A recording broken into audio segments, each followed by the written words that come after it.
Средношколците не препознаваат потенцијал на трговија со луѓе. Доказ за ова е малиот процент на пријавени случаи што младите ги препознале како трговија со луѓе.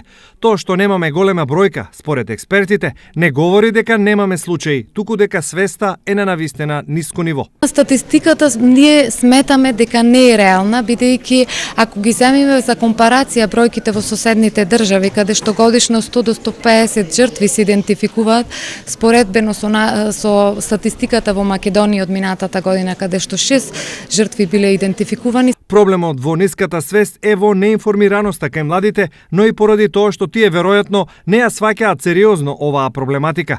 Токму затоа денеска, токму пред средношколците, беше одржана презентација за трговијата со луѓе. Можеби во прв момент младите не знам колку ќе ја сватат сериозноста, но кога ќе им се предочат примерите, верувам дека сите многу со големо внимание ќе го проследат сето ова и дека во даден момент, доколку не дај Боже се случи некое дете да дојде во една таква ситуација, секогаш ќе умеат да се одбранат и да не станат жртви на трговија со луѓе. Но што да сторат младите кога ќе препознаат потенцијал на трговија со луѓе? Постои SOS телефонска линија, бројот е 0805 единици.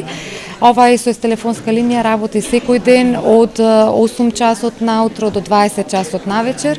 Јас ги повикувам сите оние кои што се заинтересирани да научат нешто повеќе за трговијата со луѓе или пак сакаат да се консултираат, во двоумење се им е потребен совет, слободно да се обратат. Развивањето на свеста веројатно ќе биде долг процес, а дотогаш ваквите едукации за младите од невладините ветуваат дека ќе бидат се почести и поприсутни меѓу нив.